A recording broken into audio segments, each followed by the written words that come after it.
The dust swirled around Hannah Abbott's ankles as she staggered under the weight of the grain sack, her fingers turning white with effort while the blazing Dakota Territory sun beat down mercilessly on her flushed face. It was 1883, and the wheat harvest had been bountiful, a blessing for most folks in Bismarck. But for Hannah, a young woman alone trying to manage her late father's general store, each heavy sack represented another test of her determination to survive without surrendering to marriage out of mere necessity. Hannah gritted her teeth and readjusted her grip on the burlap. The store's storage room door stood only 15 feet away, but it might as well have been a mile. Her arms trembled with exertion as she took another faltering step forward. "This one's getting the better of you, miss," came a deep voice from behind her. Hannah startled, nearly dropping the sack entirely. She hadn't heard anyone approach over her own labored breathing. Before she could protest, strong hands took the weight from her arms, lifting the burden as though it weighed no more than a feather pillow. "I can manage it myself," Hannah said automatically, though relief flooded through her aching shoulders. She looked up to see who had intervened. The stranger stood at least a foot taller than her, broad-shouldered with sun-bronzed skin and eyes the color of a summer storm. A dusty black Stetson shadowed his features, but she could make out the strong line of his jaw, now sporting a few days' worth of stubble. His worn leather vest and chaps marked him clearly as a cowboy. "Never doubted that for a minute, madam," he said, the corner of his mouth lifting in a gentle smile. "But my mother taught me it's poor manners to watch a lady struggle when I've got two good arms to offer." Hannah brushed a loose strand of honey-brown hair from her face. "Well, thank you, Mr. Blackett, Beckett Blackett." He adjusted his grip on the sack. "Where would you like this?" "In the storeroom. Through that door," Hannah pointed, studying him curiously. "You're not from Bismarck." "Just passing through," he confirmed, carrying the sack with ease to the indicated door. "Delivered a herd to the railroad yesterday, heading back to the Flying J tomorrow." Hannah hurried ahead to open the storeroom door. The dim space was already crowded with supplies, but she cleared a spot with a sweep of her skirts. "You can set it there, Mr. Blackett." He placed the sack down gently, then straightened, removing his hat in the close quarters of the storeroom. Without the shadow of the brim, his features were even more striking: a straight nose, those remarkable gray eyes, and hair the color of rich coffee. "If you don't mind my asking, Miss Abbott." "Hannah Abbott. Miss Abbott, is there someone who usually helps you with these deliveries?" Hannah's chin lifted slightly. "I manage the store myself, Mr. Blackett. My father passed last winter." Understanding flickered in his eyes, but mercifully there was no pity. "I see. Well, there are 3 more sacks on that wagon outside. Would you allow me to bring them in before I continue on my way?" Hannah hesitated. Pride warred with practicality. The grain needed to be moved before the afternoon thunderstorm that was threatening on the horizon. "I would appreciate the help," she finally conceded. Beckett returned his hat to his head with a nod. "Happy to be of service." Hannah watched as he strode back outside, his long legs carrying him efficiently across the wooden porch. Through the window, she observed him hefting the next sack with practiced ease. There was something graceful about the way he moved despite his size, a contained power that spoke of a man comfortable in his own skin. She busied herself rearranging items on a shelf, embarrassed to be caught staring when he returned. "You mentioned the Flying J. Is that your ranch?" "Belonged to Jedediah Jenkins," Beckett explained, setting down the second sack. "I've been his foreman going on 5 years now." "The Flying J is a good 3 days' ride from here," Hannah remarked, surprised. Beckett nodded, already heading back out for another sack. "Yes, madam. We've been pushing cattle up from Wyoming. This was the nearest rail point with the price we wanted." Hannah followed him outside, feeling awkward standing idle while he worked. The wagon was parked at the edge of the street, laden with supplies she'd ordered weeks ago. Beyond it, Bismarck's main street buzzed with the usual activity, the blacksmith's hammer ringing against his anvil, a pair of matrons gossiping outside the milliner's shop, a group of children playing a game with sticks and hoops. "Have you eaten today, Mr. Blackett?" Hannah found herself asking as he hoisted the third sack. He paused, looking slightly surprised at the question. "Can't say that I have, beyond some jerky at sunup." Hannah nodded decisively. "Then I insist you join me for a meal once we've unloaded the wagon. It's the least I can offer for your assistance." Beckett's smile revealed a dimple in his right cheek. "That's mighty generous, Miss Abbott." "It's practical," Hannah corrected, though she felt an unexpected flush rise to her cheeks. "A man works better with food in his belly." After the grain was safely stored, Hannah locked the storeroom and led Beckett to the small kitchen at the back of the building. She lived in the rooms above the store, but took most of her meals in this cozy space with its iron stove and sturdy oak table. "Please sit," she gestured to one of the chairs. "I made stew this morning." Beckett removed his hat and placed it on an empty hook by the door, a gesture that spoke of good upbringing. "You're very kind, Miss Abbott." Hannah busied herself at the stove, stirring the pot of rabbit stew and slicing thick pieces of fresh bread. She was acutely aware of his presence in her small kitchen, this tall stranger who had appeared like an answered prayer when she'd needed help. "So how does a young woman come to be running a general store alone in Bismarck?" Beckett asked, his deep voice breaking the silence. Hannah set a steaming bowl before him along with the bread. "My father and I came here 5 years ago from Minnesota. He opened the store, and I helped him run it. When he died," her voice faltered slightly. "Well, some folks thought I should sell up and find a husband, but this store was my father's dream. I couldn't bear to part with it." Beckett nodded, his eyes warm with understanding. "Dreams are worth fighting for."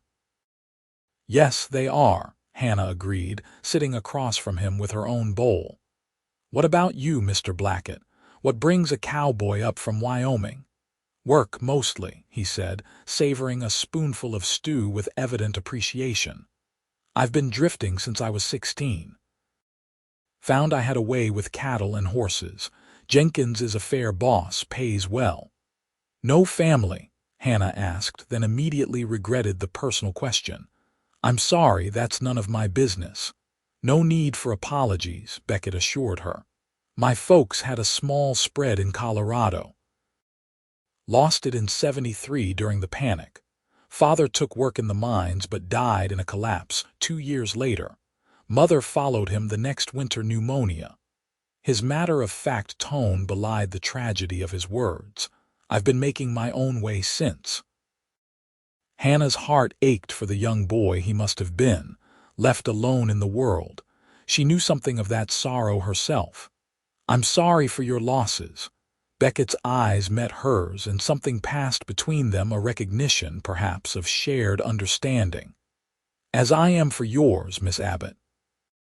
They ate in companionable silence for a few minutes, the simple meal somehow more satisfying than usual. Through the open window came the sounds of Bismarck wagon wheels on dirt roads, distant piano music from the saloon 3 buildings down, the occasional burst of laughter. "This is the best meal I've had in months," Beckett said, breaking the quiet. "You're an excellent cook." "My father always said that good food makes for good business." Hannah smiled at the memory. "He insisted we learn to make proper meals, not just live on beans and bacon like so many do." "Wise man," Beckett commented, finishing his bowl. "Your father sounds like someone worth knowing." "He was," Hannah said softly, "the kindest man I've ever known. He taught me everything: how to balance the books, order stock, deal with difficult customers." She shook her head, reminiscing. "He always said a store isn't just a place to buy goods. It's the heart of a community. I can see he passed that wisdom on to you, Beckett observed. The way you've kept this place going speaks well of his teaching and your determination. Hannah felt warmed by his words. It was rare for anyone to understand her devotion to the store. Most men in town viewed her independence as a temporary condition, just waiting for her to come to her senses and accept one of their marriage proposals. "Thank you for understanding," she said simply. Their conversation flowed easily after that, moving from Beckett's experiences on cattle drives to Hannah's challenges with suppliers who tried to overcharge a woman running a business alone. Before either realized it, an hour had passed. Beckett finally stood, reaching for his hat. "I've imposed on your hospitality long enough, Miss Abbott. I should check on my horse and find lodging for the night." "The Dakota House is the best hotel in town," Hannah offered, rising as well, "just 2 blocks east. I appreciate the recommendation." He settled his hat on his head. "And the meal?" Hannah walked him to the front of the store. "Thank you again for your help with the grain. I don't know how I would have managed without you." "You'd have found a way," Beckett said with certainty. "You strike me as a woman who always does." Their eyes met again, and Hannah felt an unexpected flutter in her chest. There was something about this man that intrigued her, his quiet strength, his respectful manner, the sadness that lingered behind his storm-gray eyes despite his easy smile. "Will you be leaving Bismarck tomorrow?" she asked, surprised by how much she hoped the answer would be no.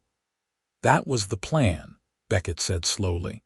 "Though I might stay another day to rest my horse, the trail back to the Flying J will be there whenever I'm ready." Hannah nodded, trying not to show her pleasure at this news.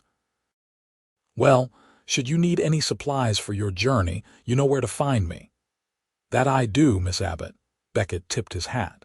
"Perhaps I'll stop by tomorrow to see if you have any more grain sacks needing rescue." His teasing tone brought a genuine smile to Hannah's face. "I'll be sure to save the heaviest ones for you, Mr. Blackett." As he stepped out onto the porch, the afternoon sun caught his profile, and Hannah found herself memorizing the sight. Something told her that Beckett Blackett wasn't an ordinary cowboy, and their meeting, however brief it might prove to be, wasn't an ordinary encounter. The bell above the door jingled as it closed behind him, and Hannah turned back to her empty store, wondering why it suddenly seemed so quiet. Beckett walked away from Abbott's general store with a lightness in his step that had nothing to do with the absence of grain sacks in his arms. He couldn't remember the last time he'd shared such easy conversation with anyone, let alone a woman as intriguing as Hannah Abbott. Her honey-brown hair had been practically glowing in the sunlight streaming through the kitchen window, and those eyes, a warm amber that reminded him of autumn leaves, had seen more hardship than someone her age should have known. He led his horse, a sturdy buckskin named Jasper, toward the livery stable, mulling over their encounter. Helping her had been instinctive. Seeing her struggle with that heavy sack had sparked something protective in him. But their conversation afterward had awakened something else entirely, a curiosity, a desire to know more about the woman who faced the world with such quiet determination. "Fine animal you got there," commented the liveryman as Beckett approached. The older man spat a stream of tobacco juice into the dust. "$1 a night includes feed and a good rub-down." "Sounds fair," Beckett agreed, handing over the reins and the money. "Take good care of him. We've come a long way." "Always do," the liveryman assured him, running a practiced hand down Jasper's flank. "Coming from South Wyoming," Beckett confirmed. "Delivered cattle to the railroad yesterday." "Ah, Jenkins's outfit," the man nodded knowingly. "He always sends good beef. You staying long?" Beckett hesitated. "Just tonight. Maybe tomorrow as well." The liveryman didn't question further, just led Jasper away with a nod. Beckett collected his saddlebags and bedroll, then headed toward the Dakota House hotel Hannah had recommended. The establishment was surprisingly elegant for a frontier town like Bismarck. Its two-story clapboard facade had been recently painted white, with green shutters adorning the windows. Inside, the lobby boasted actual carpet, and a polite clerk in a crisp collar assigned him a small but clean room on the second floor. Once alone, Beckett washed away the trail dust, changed his shirt, and found himself drawn to the window. From this vantage point, he could just make out the rooftop of Abbott's general store several blocks away. What was Hannah doing now? Closing up shop, preparing her evening meal. Going over her account books with that look of concentration he'd glimpsed briefly. When she'd been rearranging items on her shelves, Beckett shook his head at his own foolishness. He was acting like some lovesick boy, not a 30-year-old man who'd long ago accepted that the cowboy life didn't lend itself to romantic attachments. Still, he couldn't deny that something about Hannah Abbott had gotten under his skin. After a serviceable dinner in the hotel's dining room, Beckett found himself strolling back toward the general store, telling himself he was just getting the lay of the town. Main Street was busy with evening activity cowboys fresh off the trail looking for entertainment, respectable citizens finishing their shopping before nightfall, a few ladies of questionable virtue already stationed outside the Silver Dollar Saloon. He slowed as he approached Abbott's, noting that the lamps were still lit inside. Through the large display window, he could see Hannah helping an elderly woman select items. Her face was animated as she spoke, gesturing toward different fabrics laid out on the counter. Even from a distance, Beckett could see the care she took with her customer, the genuine smile that lit her features as she wrapped the woman's purchases. It occurred to Beckett that Hannah was probably one of the few merchants in town who treated everyone with equal respect. Most storekeepers saved their best manners for their wealthiest customers, but something told him Hannah Abbott didn't operate that way. Just as he was about to continue walking feeling strangely like a prowler, for watching her, Hannah glanced up and saw him. Surprise registered on her face, quickly replaced by a smile that sent an unexpected warmth through him. She excused herself from her customer and came to the door. "Mr. Blackett," she said, opening it just enough to speak with him. "Have you misplaced something?" "No, madam," Beckett replied, suddenly feeling foolish. "Just taking in the town before turning in for the night, saw your lights were still on. Mrs. Wilson needed fabric for her grandson's christening gown," Hannah explained, gesturing toward the elderly woman now examining bolts of white cotton. "I always stay open for her. Her legs don't carry her to town as easily as they once did." The consideration in that simple act struck Beckett deeply. Here was a woman who understood that business was more than just transactions. It was about people and their needs. "I won't keep you then," he said, tipping his hat. "Good evening, Miss Abbott." "Actually," Hannah said quickly, "I close in 15 minutes. If you'd care to wait, perhaps you might walk me home afterward. Sometimes the saloon crowd gets a bit rowdy this time of night." Beckett's heart gave a curious jump. "I'd be honored to see you safely home, Miss Abbott. Thank you." Her smile was worth the wait he anticipated. "Please, come in while I finish with Mrs. Wilson." The store's interior was even more impressive in the evening lamplight. Shelves lined the walls from floor to ceiling, stocked with everything from basic necessities to modest luxuries. Tools hung alongside bolts of fabric. Jars of candy shared space with medicinal supplies. Ready-made clothing was displayed next to leather goods. Everything was meticulously organized, with handwritten labels identifying prices. Beckett wandered the aisles while Hannah concluded her business, admiring the careful thought that had gone into the store's layout. It was clear that Abbott's general store catered to every need in Bismarck, from the practical to the aspirational. "He's a handsome one," he overheard Mrs. Wilson whisper none too quietly to Hannah as she wrapped the fabric. "Not from around here, is he? Just passing through," Hannah replied, her cheeks coloring slightly. "Mr. Blackett was kind enough to help me with a heavy delivery earlier today." Mrs. Wilson hummed knowingly. "Well, sometimes the best things in life are unexpected visitors." She patted Hannah's hand. "Your father would have liked him. Good eyes. Your father always said you could tell a man's character by his eyes, Mrs. Wilson." Hannah protested softly, glancing in Beckett's direction to see if he'd overheard. Beckett pretended to be deeply fascinated by a display of pocket knives, but couldn't help the smile that tugged at his lips.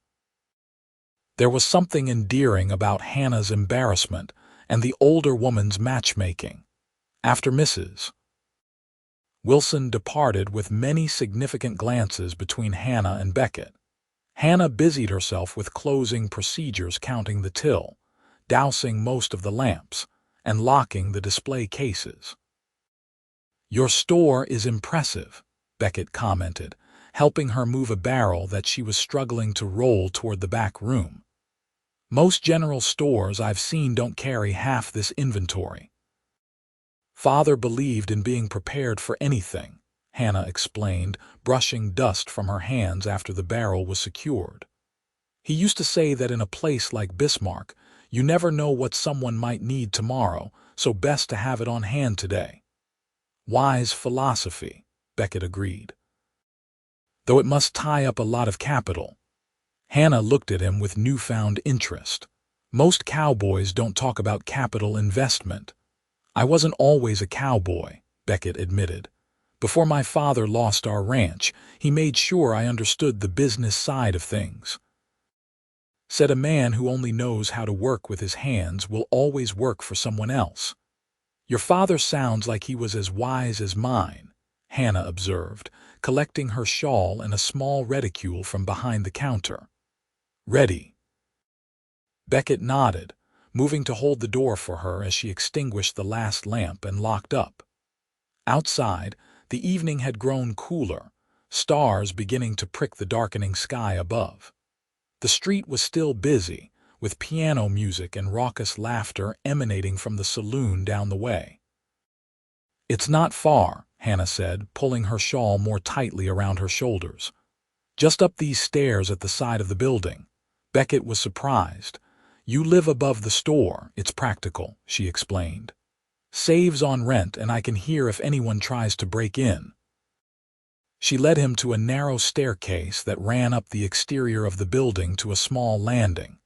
Beckett followed her to the top, remaining a respectful distance behind. The landing held a potted plant, and a wooden chair beside a door painted a cheerful blue. "This is me," Hannah said, turning to face him. In the dim light of the stars and the distant street lamps, her features were softly shadowed, her eyes luminous.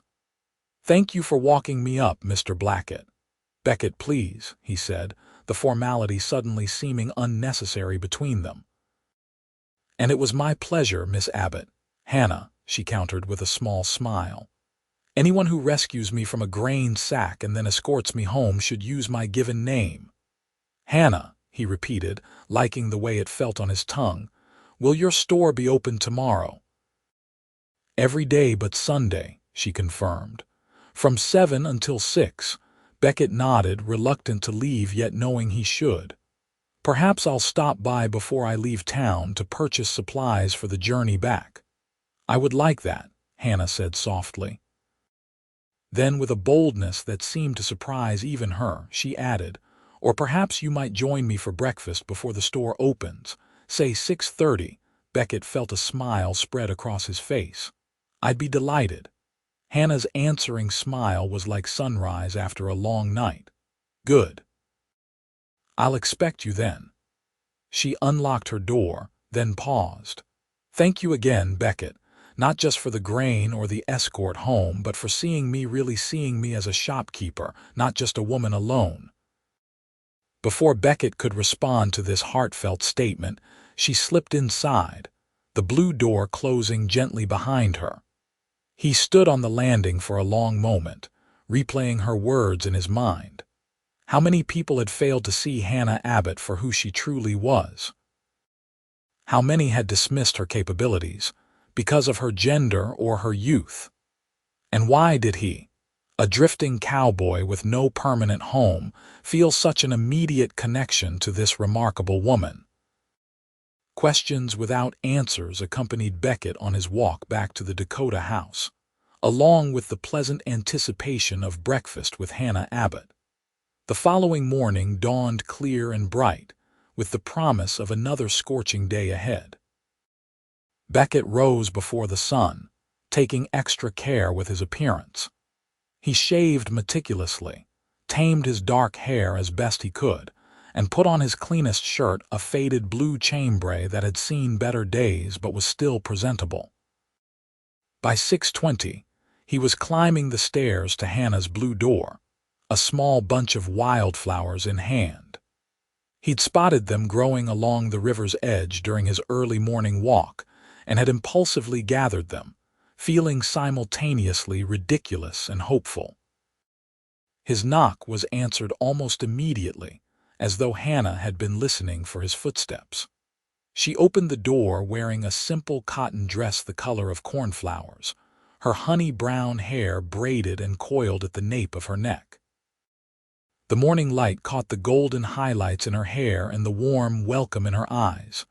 "Good morning," she greeted him, her gaze falling to the flowers. "Are those for me?"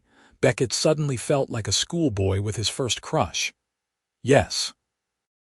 They're not much, just some wildflowers from the riverbank, but they reminded me of your dress, though I didn't know you'd be wearing blue, of course." Hannah took the small bouquet with a delighted smile. "They're beautiful, thank you." She stepped back from the doorway. "Please come in."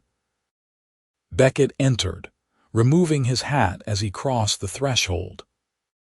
Hannah's living quarters were modest but comfortable, a small sitting area with 2 armchairs flanking a tiny wood stove, a compact kitchen space with a table set for 2, and doors leading to what he presumed were a bedroom and possibly a washroom.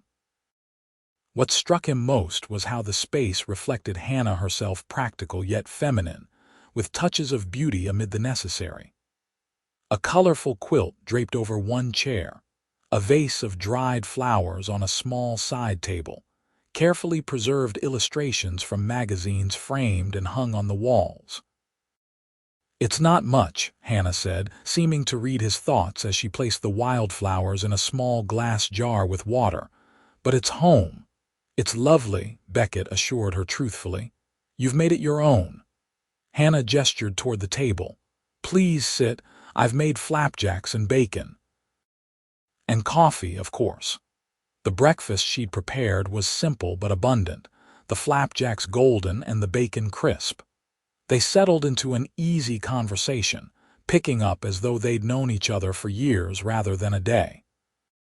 Hannah told him more about her father and their journey to Dakota territory, while Beckett shared stories of his years working cattle across the Western territories. "So you've never thought of settling down somewhere?" Hannah asked, pouring him a second cup of coffee. "Having your own spread like your father once did," Beckett considered the question. "I've thought about it, even saved some money toward it, but land prices keep climbing and starting a ranch takes more capital than most working cowboys can muster." "But you'd like to someday?" Hannah persisted. "Yes," Beckett admitted, "though it's been more of a distant dream than a real plan. The older I get, the more I think about having a place to call my own, maybe even a family." He glanced up to find Hannah watching him intently. "What about you? Surely you've had offers to leave the shopkeeping life behind." Hannah's expression turned wry. "Oh yes, at least once a month someone proposes marriage as though they're offering me salvation from some terrible fate." She shook her head. "None of them understand that I love my store. It's not a burden I'm desperate to escape. It's my father's legacy and my own chosen path." You're waiting for someone who sees that, Beckett observed. Yes, Hannah said simply. Someone who wants to be my partner, not my savior. Her cheeks colored slightly as she realized the implication of her words. But enough about that. You mentioned you might need supplies for your journey. Beckett recognized the change of subject for what it was, a retreat from territory that had suddenly become too personal. Yes, though I've been thinking I might delay my departure another day or two. Hope flickered across Hannah's face before she could mask it. Oh, is there something keeping you in Bismarck? Their eyes met across the table, and Beckett decided honesty was the only appropriate response.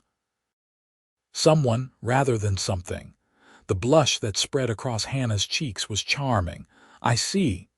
If that's unwelcome news, I'll be on my way today as planned, Beckett added quickly. The last thing I want to do is make you uncomfortable. No, Hannah said, her voice soft but certain. It's not unwelcome at all. She glanced at the small clock on her mantel. But I do need to open the store soon. Of course. Beckett stood, gathering his hat. May I help you carry anything down? Hannah's smile lit her face. Always the gentleman. Yes, there are some ledgers I need to bring down. They descended to the store together, Hannah carrying her account books while Beckett held a basket containing her midday meal. The morning routine of opening shop had a comfortable domesticity that struck Beckett forcefully. How easy it would be to imagine this as a daily occurrence rather than a fleeting moment in time. What will you do today? Hannah asked as she unlocked the store's front door. Bismarck isn't exactly known for its entertainment. I thought I might check on my horse, then perhaps explore the town a bit more, Beckett replied. Unless you need an extra pair of hands around here. Hannah hesitated, then nodded. Actually, I received a shipment of shelving yesterday that needs to be assembled. I've been putting it off because it's easier with help. Consider it done, Beckett said promptly. Just show me where everything is and I'll get started. The morning passed in companionable productivity. Beckett assembled the shelving units while Hannah tended to customers, their paths crossing regularly as she fetched items, or he asked for clarification on the construction. By midday, 3 new shelving units stood ready for merchandise, and Beckett had developed a newfound appreciation for Hannah's business acumen. He'd overheard her negotiate firmly with a supplier, advise a young homesteader on the best tools for his needs, and gently refuse credit to a man who already owed a substantial sum. "You're good at this," he commented as they shared a simple lunch in the back room. "Not just selling things, but understanding what people need, sometimes before they know themselves." Hannah looked pleased at the observation. That's what Father always emphasized. He said anyone can sell goods, but building relationships is what builds a business. "He taught you well," Beckett said, admiring her quiet confidence. Their conversation was interrupted by the bell above the door. Hannah rose to attend to the customer, leaving Beckett to finish his sandwich alone. He listened to her voice, noting how it changed subtly depending on who she was speaking with, warm and respectful with the elderly, patient with children, firm yet fair with the difficult. By the time the store closed that evening, Beckett had witnessed a full day in the life of Hannah Abbott, shopkeeper. He'd seen her kindness to those in need, her shrewdness in business matters, her genuine care for the community she served. And with each passing hour, his admiration had deepened into something more profound. "Thank you for your help today," Hannah said as she locked the front door. "The new shelving looks wonderful." "Happy to be useful," Beckett replied. "Though I should probably see about a proper room for the night. I've been imposing on your hospitality long enough." Hannah seemed to gather her courage before speaking. "Actually, I was wondering if you might like to join me for dinner at Schultz's restaurant. It's just down the street, and they serve the best beefsteak in Dakota territory." She rushed on before he could respond. "As a thank you for all your help, of course." Beckett's heart lifted at the invitation. "I'd be honored to escort you to dinner, Hannah. Though I should be thanking you for allowing me to spend the day in your company." The simple sincerity of his words brought a becoming flush to Hannah's cheeks. "Let me just freshen up, and I'll be ready to go." Schultz's restaurant proved to be a cozy establishment with checkered tablecloths and sturdy wooden furniture. The owner, a rotund German immigrant with an impressive mustache, greeted Hannah like an old friend. "Fraulein Abbott, so good to see you. And with company, ja." His bushy eyebrows waggled suggestively. "Good evening, Mr. Schultz. This is Mr. Beckett Blackett. He's been kind enough to help me with some heavy lifting at the store," Hannah explained, though her blush suggested she knew exactly what the restaurateur was implying. "Ah, a strong man is always welcome," Schultz beamed, ushering them to a table in the corner. "I bring you my special schnitzel tonight, ja, and a bottle of good wine." "That sounds lovely," Hannah agreed before Beckett could protest the extravagance. Once they were seated and Schultz had bustled away, Beckett leaned forward. "I get the feeling I've just been officially presented to Bismarck society." Hannah laughed, the sound like music to Beckett's ears. "Mr. Schultz knows everything about everyone in town. By tomorrow, half of Bismarck will know I dined with a handsome cowboy." "And does that concern you?" Beckett asked, suddenly serious. "Your reputation, I mean." Hannah considered the question, her amber eyes thoughtful. "A year ago it might have. But life is too short to worry about wagging tongues. My father taught me to be guided by my own conscience, not public opinion." "A lesson more people would do well to learn," Beckett observed. The meal that followed was exceptional, the wine better than anything Beckett had tasted in years. Conversation flowed as easily as it had since their first meeting. Ranging from childhood memories to books, they'd raid to dreams for the future. As the evening progressed, Beckett found himself sharing thoughts he'd never voiced to another soul, his hope of someday having land of his own, his occasional loneliness on the trail, his fear of ending his days with nothing to show for his life but calloused hands and fading memories. "I think you sell yourself short," Hannah told him as they lingered over coffee. "You've lived more fully than most. You've seen places others only read about." "Perhaps," Beckett conceded. "But lately I've been thinking that seeing new horizons means less when there's no one to share the view." Their eyes met across the table, candlelight casting a warm glow that softened every edge. Something unspoken passed between them, an acknowledgement of the connection that had formed with surprising speed between two strangers who somehow didn't feel strange to each other at all. The walk back to Hannah's blue door was taken slowly, neither in a hurry to end the evening. Stars blanketed the night sky, more numerous than Beckett could count, the Milky Way a luminous ribbon across the darkness. You ever look up and feel simultaneously small and significant? Hannah asked, her face tilted toward the heavens. "Like you're just a speck in this vast universe, yet somehow exactly where you're meant to be." "I do now," Beckett said softly, though he wasn't looking at the stars. Hannah lowered her gaze to find him watching her, his eyes reflecting the starlight. "Beckett," she began, then faltered, uncertain how to express the tumult of feelings inside her. "I know," he said simply. "I feel it too." They reached her door too soon, standing face to face on the small landing. The night breeze carried the scent of prairie flowers and distant rain, a promise of renewal. "When do you have to leave?"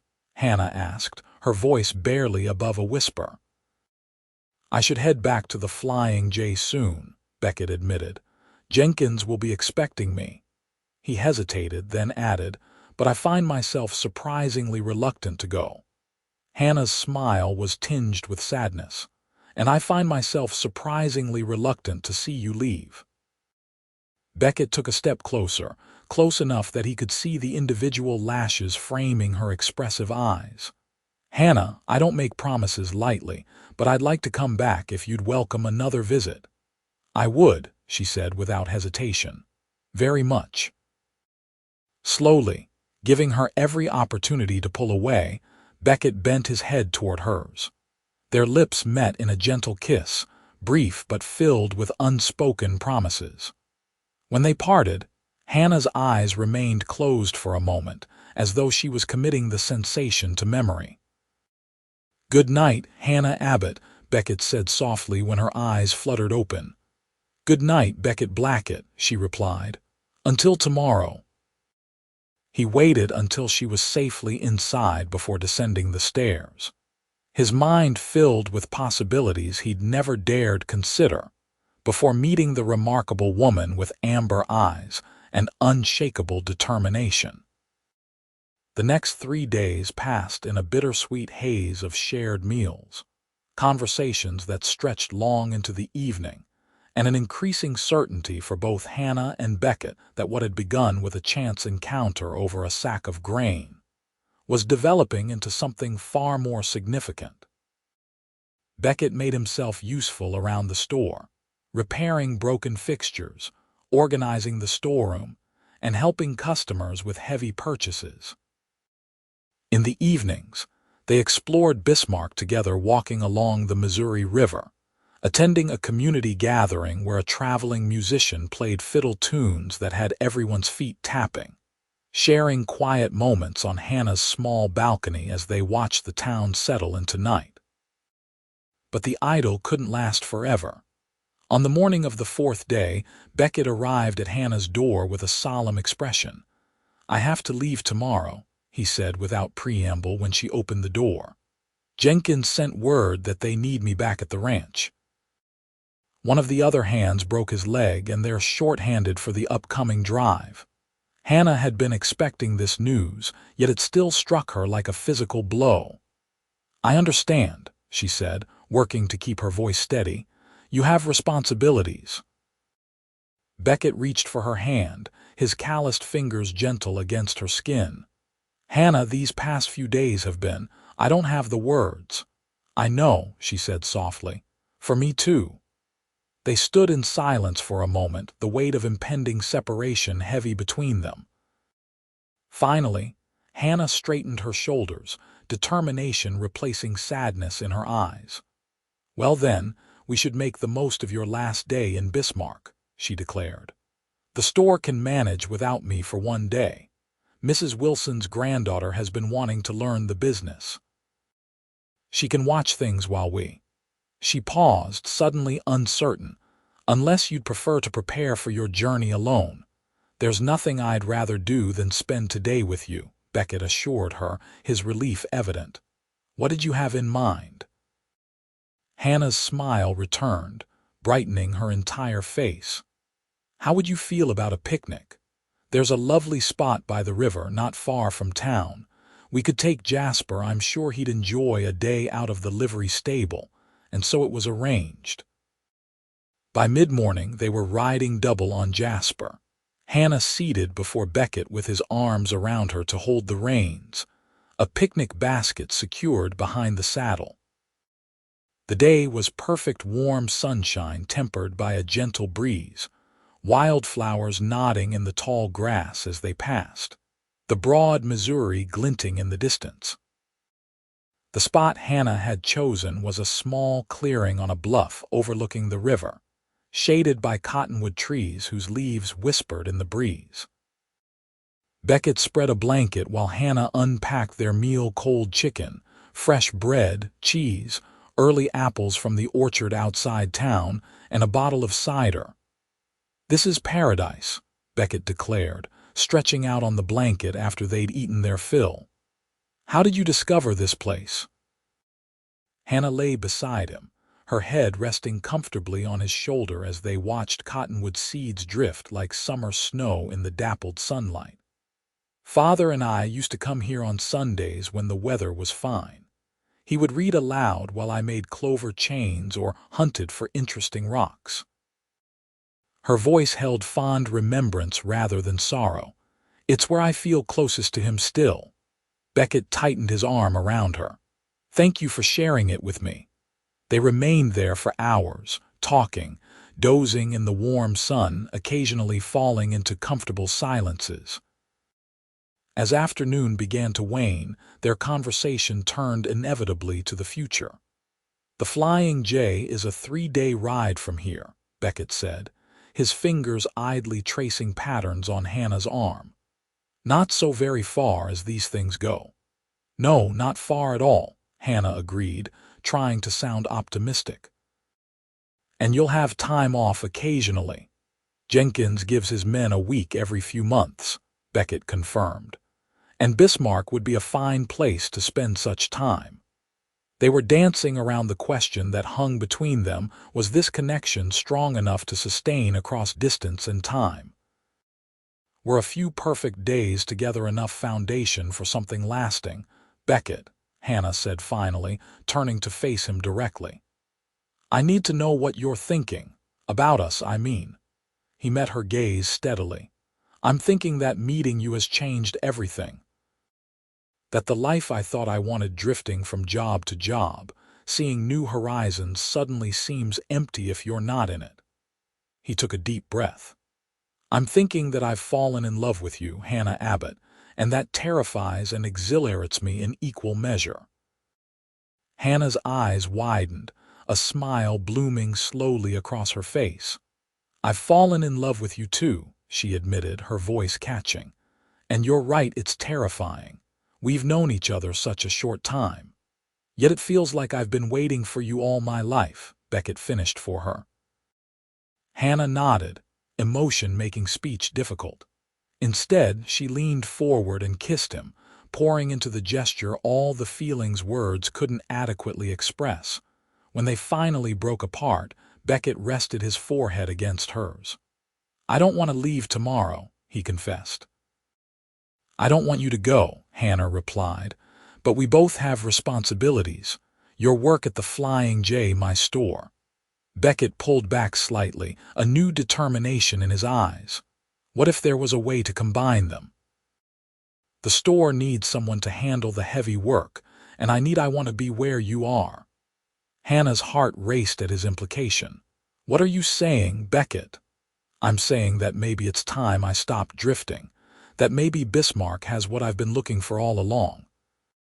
He took her hands in his. I have savings, Hannah, not enough for my own ranch, but enough to be a partner in a business, perhaps, if that's something you might consider.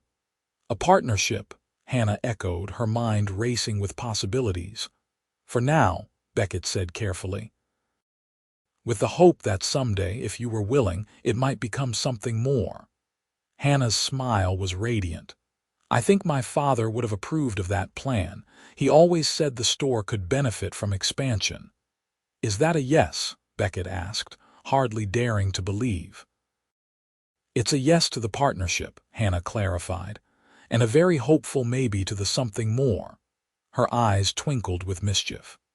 I believe in taking business decisions one step at a time. Beckett laughed, joy bubbling up inside him. A sensible approach, and one I'm happy to respect. He grew serious again. I'll still need to return to the Flying J tomorrow. I owe Jenkins at least 2 weeks' notice, and I need to collect my things. Of course, Hannah agreed. I wouldn't expect anything less. A man's word is his bond. 2 weeks, Beckett promised. And then, if you'll still have me, I'll come back to Bismarck. To you. I'll be waiting, Hannah said simply. They sealed this new understanding with another kiss, longer and deeper than before, full of promise for the future they'd begun to envision together. The ride back to town was taken slowly, neither wanting the day to end. As they approached Bismarck, the setting sun bathed everything in golden light, lending a dreamlike quality to the moment. It feels like the beginning of something important, Hannah mused, secure in the circle of Beckett's arms as Jasper carried them homeward, like the first chapter of a story. "Our story," Beckett agreed, pressing a kiss to her hair. "And I have a feeling it's going to be a good one." The following morning's parting was bittersweet, tempered by their shared understanding that it was temporary rather than final. Standing outside the livery stable as dawn broke over Bismarck, Hannah handed Beckett a small package wrapped in brown paper and tied with string. "For the journey," she explained. "Nothing fancy, just some provisions and—" She hesitated, then added softly, "and a letter. But don't read it until you make camp tonight." Beckett tucked the package carefully into his saddlebag. "I'll treasure it." He reached into his vest pocket and withdrew a small item. "I have something for you as well." He pressed a carved wooden heart into her palm, its surface smooth from the hours he'd spent working on it during his vigil beside her store that first evening.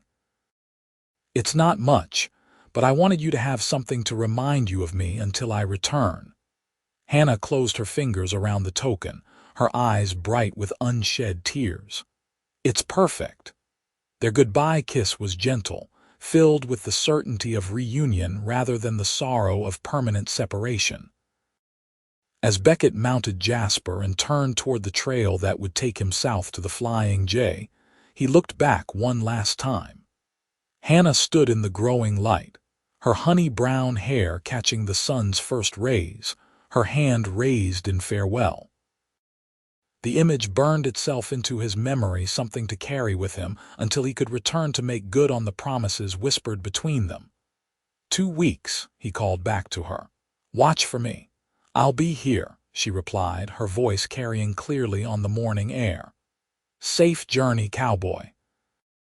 With a final tip of his hat, Beckett nudged Jasper forward, heart lighter than it had any right to be at the beginning of a long separation. But then, he reflected as Bismarck receded behind him, it wasn't really a separation at all, just a brief interlude before their story could properly begin. The 2 weeks that followed were the longest of Hannah's life. She threw herself into work, reorganizing the store, deep cleaning areas that had been neglected, and making plans for potential expansions that might benefit from Beckett's skills. In the evenings, she wrote long letters to him, pouring out her thoughts, hopes, and occasional doubts. Would he really return? Had their connection been as profound as it seemed, or merely a pleasant interlude for a drifting cowboy? Had she been foolish to open her heart so completely to a man she'd known for only a few days? But then she would hold the wooden heart he'd carved for her, running her fingers over its smooth surface, and remember the look in his storm-gray eyes when he'd spoken of building a future together. That hadn't been deception or casual affection. It had been something true and deep and real. On the morning marking 2 weeks since Beckett's departure, Hannah rose before dawn, too anxious to sleep. She dressed with extra care, choosing a dress the color of prairie sage that Beckett had once complimented. She opened the store at the usual time, but found herself glancing toward the door whenever the bell jingled, hope rising each time only to fade when the customer wasn't the tall cowboy she longed to see. By mid-afternoon, anxiety had begun to gnaw at her. Had something happened on the trail? Had he changed his mind? The rational part of her brain reminded her that travel times were approximate at best, that a 3-day journey could easily stretch longer depending on weather and trail conditions. But the less rational part whispered darker possibilities. She was wrestling with a particularly heavy crate when the bell above the door chimed yet again. Without looking up, she called out, "I'll be with you in just a moment."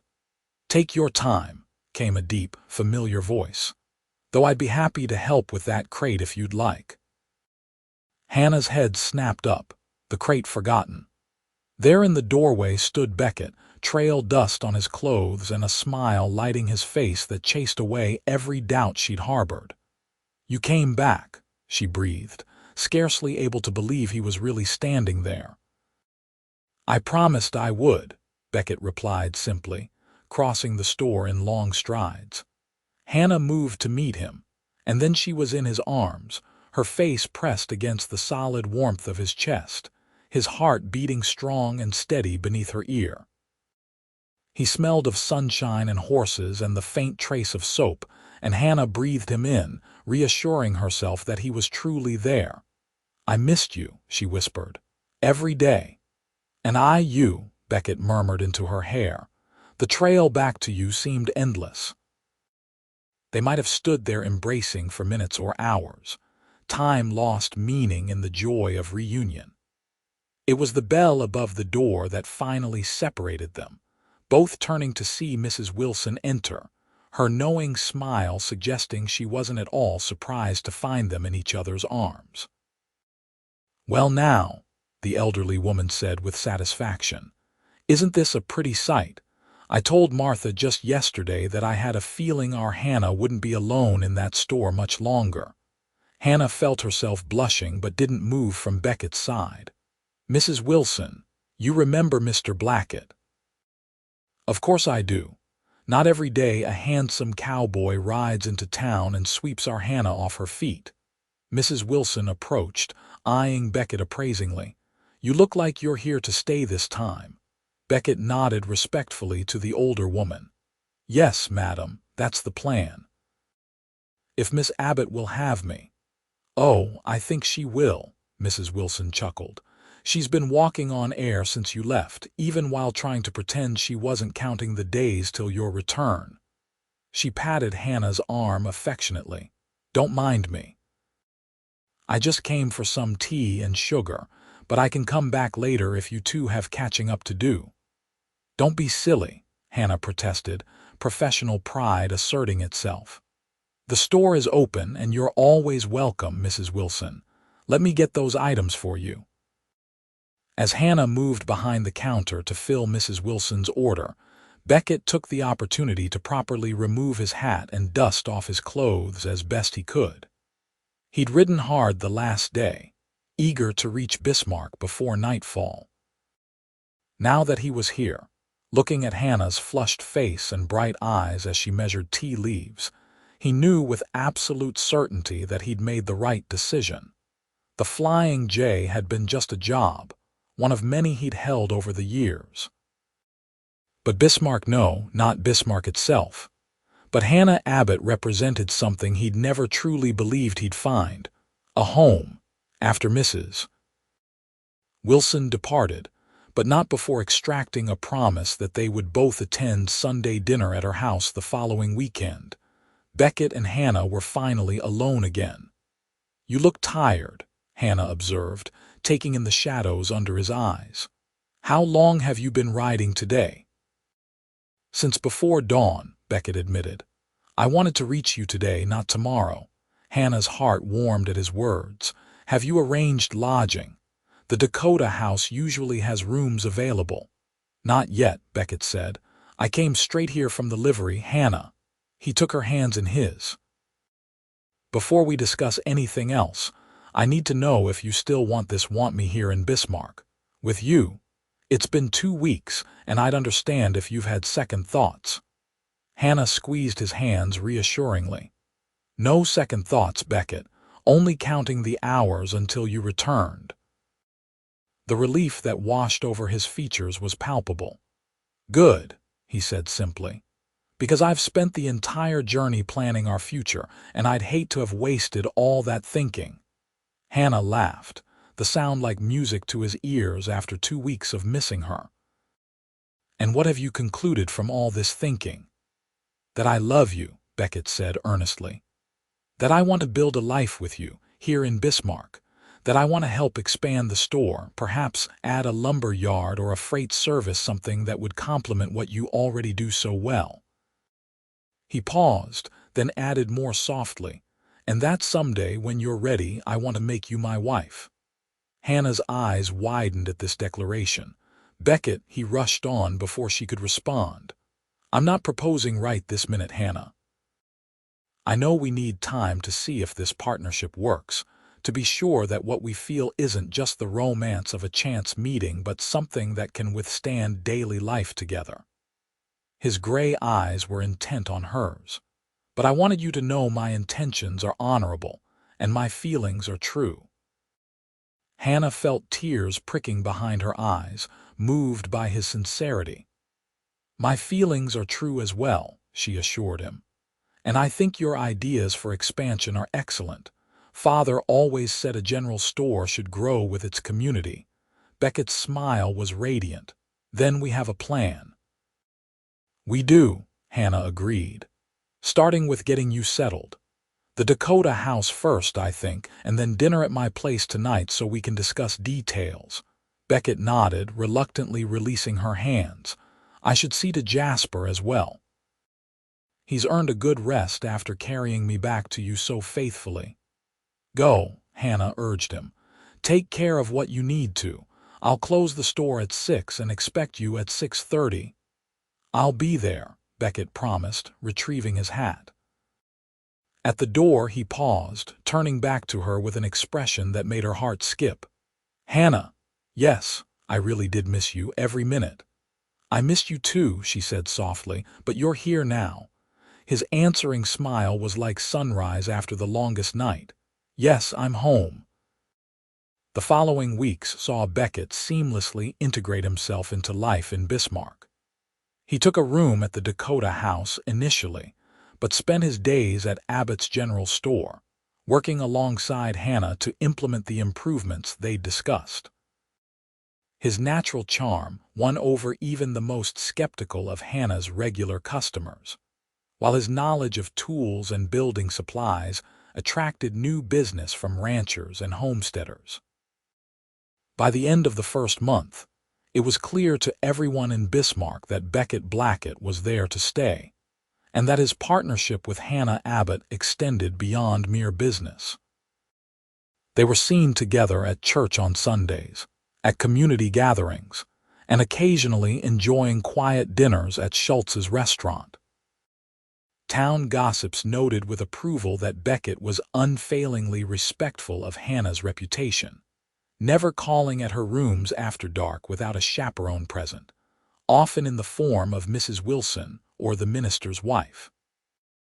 What the gossips couldn't see were the quiet moments stolen during busy days, a touch of hands as they passed each other in the store aisles, shared smiles over a difficult customer, the way they gravitated toward each other like compass needles finding true north.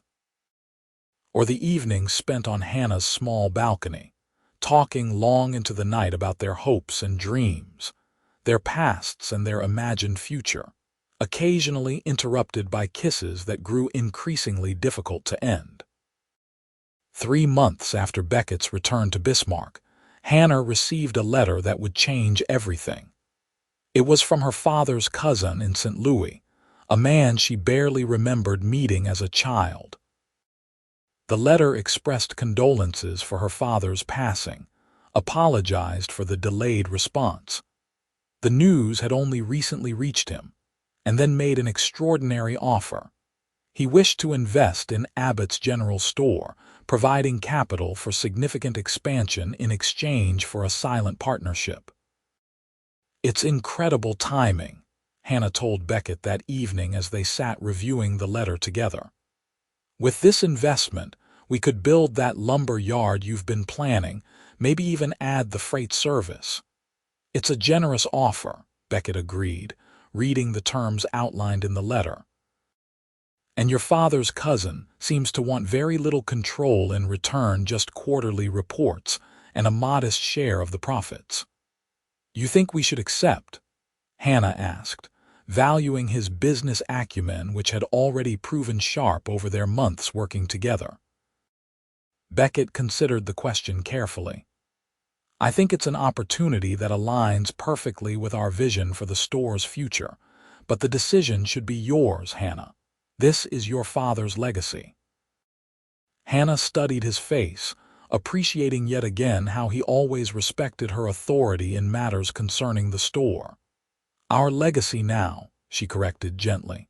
"And yes, I think we should accept." The expansion proceeded rapidly after that.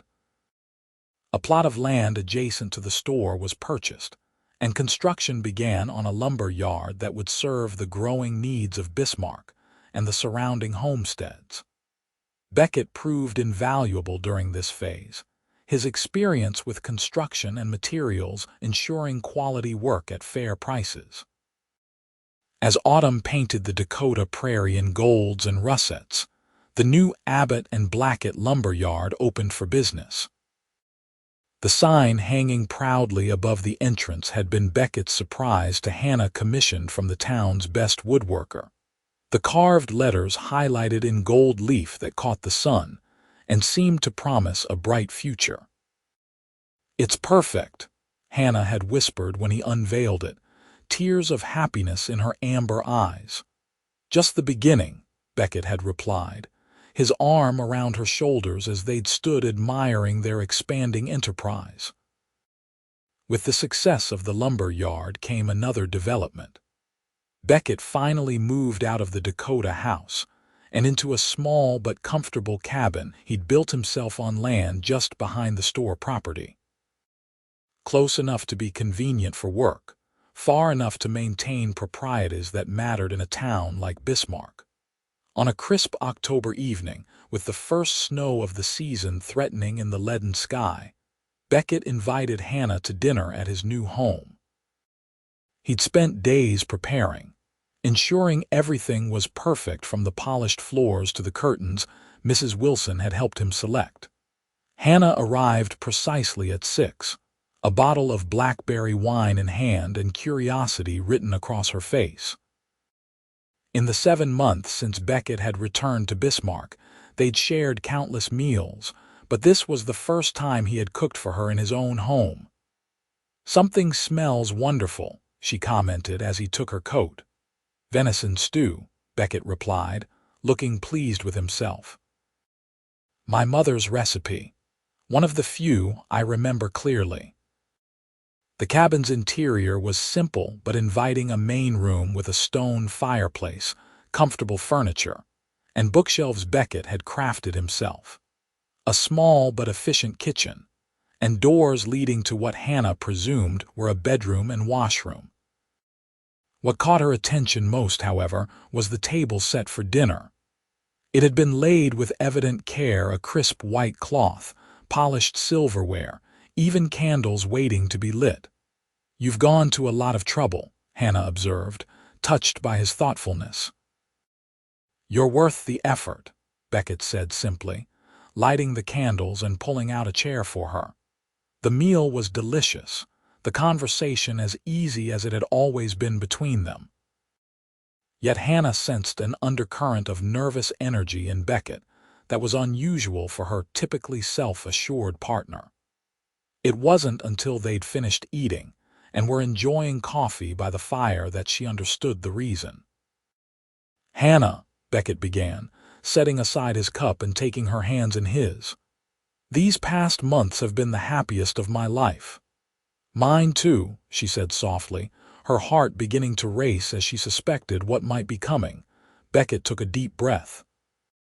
"When I first came to Bismarck, I was just passing through. I had no intention of staying, no thought of putting down roots anywhere. And then I saw a beautiful woman struggling with a sack of grain, and everything changed." Hannah's eyes filled with tears as Beckett slid from his chair to one knee before her. "Hannah Abbott, you've given my life purpose and joy beyond anything I deserved or expected. You're my partner in every sense of the word, and I want nothing more than to spend the rest of my days at your side." From his pocket, he withdrew a small velvet box. "Will you marry me?" He opened the box to reveal a ring with a modest diamond flanked by 2 smaller sapphires, the stones catching the firelight and scattering it in rainbow fragments across their joined hands. "Yes," Hannah whispered, and then more strongly, "Yes, Beckett, yes." His hands trembled slightly as he slipped the ring onto her finger, then rose to gather her into his arms. Their kiss was tender at first, then deepened with the promise of all the years stretching before them. "I love you, Hannah Abbott," Beckett murmured against her lips, "more than I have words to express." "And I love you, Beckett Blackett," Hannah replied, her heart so full it seemed impossible it could be contained within her chest. "Thank you for stopping to help me that day." "Best decision I ever made," Beckett smiled, brushing a tear from her cheek with gentle fingers. "Though asking you to marry me might have just taken first place." Their laughter mingled in the warm air of the cabin, the first of countless moments of joy they would share in the life they were building together. The wedding took place on a clear, cold day in January 1884, with all of Bismarck in attendance. Hannah wore a gown of ivory satin with lace her mother had brought from England years before, while Beckett cut a handsome figure in a new black suit. Mrs. Wilson wept openly throughout the ceremony, declaring to anyone who would listen that she'd known from the first moment she saw them together that they were destined for each other.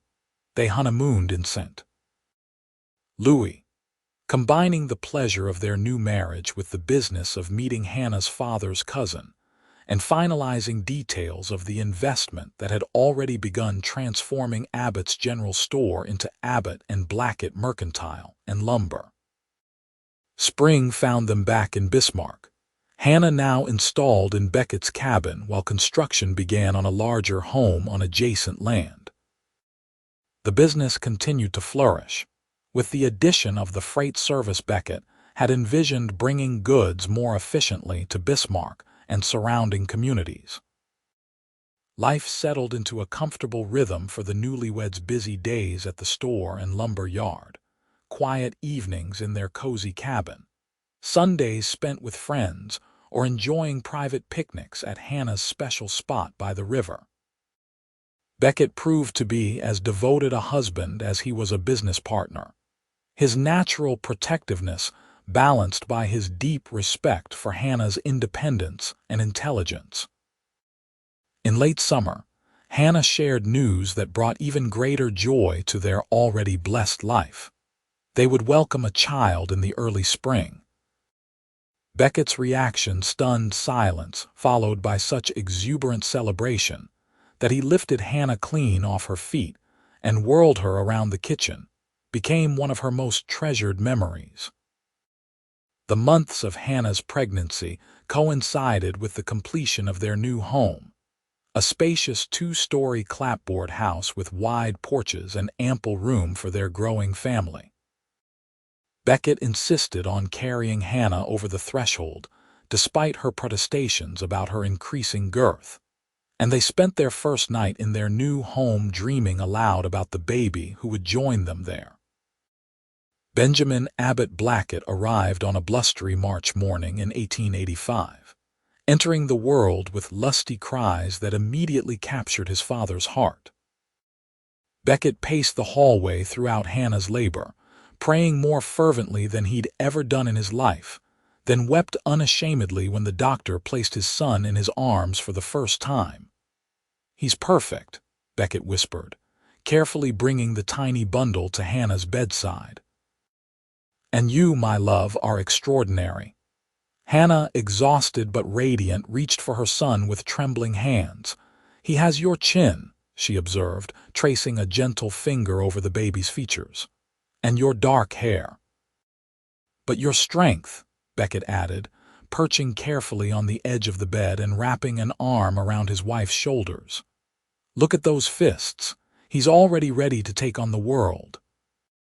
As they marveled at their newborn son, Beckett found himself reflecting on the journey that had brought them to this moment. From a chance encounter over a sack of grain to this new life they'd created together, it seemed both miraculous and somehow inevitable, as though all the paths he'd traveled had been leading him to Hannah and this perfect child they now shared. "What are you thinking?" Hannah asked softly, noting his contemplative expression. "That I'm the luckiest man in Dakota territory," Beckett replied honestly. "That everything good in my life began the moment I saw you struggling with that grain sack." Hannah's smile was luminous despite her fatigue. "We're both lucky." "You lifted more than just that sack that day, Beckett. You lifted my spirits when I needed it most." "And you gave me a home when I didn't even know I was looking for one," Beckett countered, pressing a gentle kiss to her forehead. "I love you, Hannah Blackett. You and our son are everything to me." "And we love you," Hannah murmured, her eyelids growing heavy as exhaustion claimed her. "Always." Beckett sat holding his wife and son as Hannah drifted into well-earned sleep, his heart fuller than he'd ever imagined possible. Outside, the March wind whistled around the eaves of their new home, but inside all was warmth and peace and promise. Life, Beckett reflected as he gazed at his sleeping family, sometimes offered its greatest gifts in the most unexpected packages. For him, it had been a heavy sack of grain and the remarkable woman who'd been struggling to lift it. Everything that mattered had flowed from that one moment: love, partnership, family, purpose. As Benjamin stirred in his sleep, tiny fingers flexing against the blanket that swaddled him, Beckett made a silent promise to his son. He would tell him this story someday, the story of how a drifting cowboy found his heart's true home in Bismarck, Dakota territory, all because he'd stopped to help a determined shopkeeper with a burden too heavy to bear alone. It was a simple story, really. But then, Beckett thought with a smile as he settled more comfortably beside his sleeping wife, the best love stories often were in the years that followed. Abbott and Blackett Mercantile and Lumber became one of the most successful businesses in the Dakota territory. As Bismarck grew, so did their enterprise, expanding to include a second location in the neighboring town of Mandan. Hannah and Beckett worked side by side through it all, their partnership in business as strong as their bond in marriage. Benjamin was joined by a sister, Elizabeth, in 1887, and another brother, William, in 1890. The Blackett home became known for its warmth and hospitality, often hosting community gatherings and Sunday dinners where Mrs. Wilson, now in her 80s but still sharp as a tack, would regale newcomers with the romantic tale of how Beckett and Hannah had met. "Saw it with my own eyes," she would declare, embellishing the story slightly with each retelling. "He lifted that grain sack like it weighed nothing at all, and you could see right then that Hannah was smitten, though she tried not to show it." Hannah would blush and Beckett would laugh, neither bothering to correct the old woman's increasingly dramatic version of events. The truth of their meeting needed no embellishment. It had been magical enough in its simplicity. As their children grew, Beckett and Hannah made sure they understood the value of hard work, honesty, and compassion. Benjamin showed an early aptitude for numbers, often helping his mother with the store's accounts. Elizabeth inherited her father's way with horses and customers alike. And William, the youngest, demonstrated a creative streak that found outlet in designing innovative displays for the mercantile. When Dakota Territory achieved statehood in 1889, split into North and South Dakota, the Blacketts hosted a celebration that the entire town attended. Standing on the porch of their home, watching fireworks illuminate the night sky while Beckett's arm rested comfortably around her waist, Hannah reflected on how far they had come. "Did you ever imagine this life when you rode into Bismarck that day?"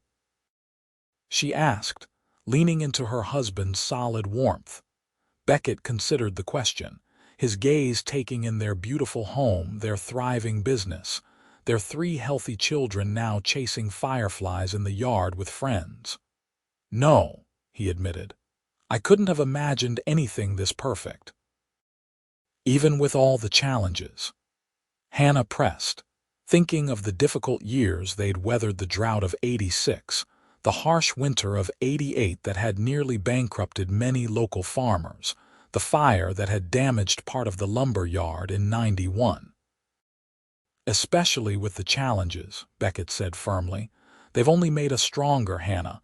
Everything we've built together."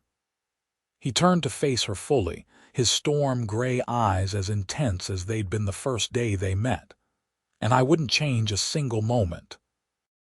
Hannah reached up to touch his face, his features still handsome despite the lines that time and weather had etched around his eyes, the strands of silver now threading through his dark hair. "Nor would I," she whispered. "Not one moment." Their kiss was interrupted by the children's excited shouts as another burst of fireworks bloomed against the night sky. Laughing, they turned to watch the spectacle, Beckett's arm tightening around Hannah's waist in a gesture both protective and possessive.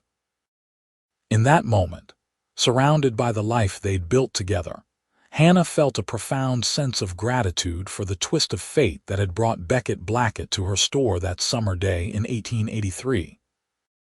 Who could have known that a simple act of kindness, a strong man helping a determined woman with a burden too heavy to bear alone, would lead to such happiness? As the final fireworks faded from the sky, leaving only stars in their wake, Hannah looked up at the man she loved, the father of her children, her partner in all things. "Thank you," she said simply. Beckett didn't need to ask what she meant. After more than a decade together, they often found themselves sharing thoughts without words. "Thank you," he replied, pressing a kiss to her temple, "for giving me a home, a family, and a purpose." He smiled, the expression lighting his face in a way that still made Hannah's heart skip.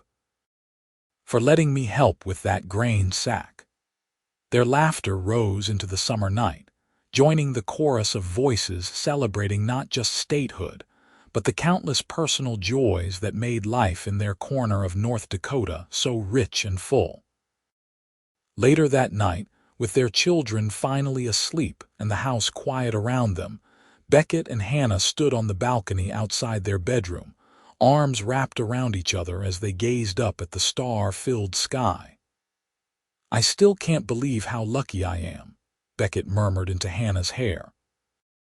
"That of all the towns in all the territories, I happened to ride into Bismarck on the very day you were struggling with that grain delivery." Hannah turned in his embrace to face him, her amber eyes reflecting starlight. "I used to think it was chance," she admitted, "but now I'm not so sure." "Maybe some things are meant to be, Beckett. Maybe we were always destined to find each other." Beckett considered this, then nodded slowly. "I like that thought, that no matter what different paths we might have taken, we would have found our way to each other eventually. Though I'm glad we didn't have to wait any longer than we did," Hannah added with a smile. "Every day with you has been a gift, and we have many more ahead," Beckett promised, bending to kiss her with the same tenderness he'd shown that first time on her blue-doored landing. "A lifetime of days, my love. A lifetime of lifting each other's burdens and spirits both." As they retired to their room, secure in the love they'd built over years of partnership, the wooden heart Beckett had carved for Hannah all those years ago sat on her dressing table, a simple token that had come to represent everything they meant to each other. Just as he'd lifted that sack of grain from her arms that summer day in 1883, he'd lifted her spirits and her dreams, carrying them forward into a future brighter than either could have imagined alone. And Hannah, with her determination and courage, had given a drifting cowboy something he'd never thought to find a place to belong, a family to love, a legacy to build. Together, they'd created a life that stood as testimony to the power of one simple act of kindness, and the love that had grown from that momentous first meeting. In Bismarck, North Dakota, folks would tell the story for generations to come of the day a cowboy lifted more than just a sack of grain, and in doing so, found his heart's true home.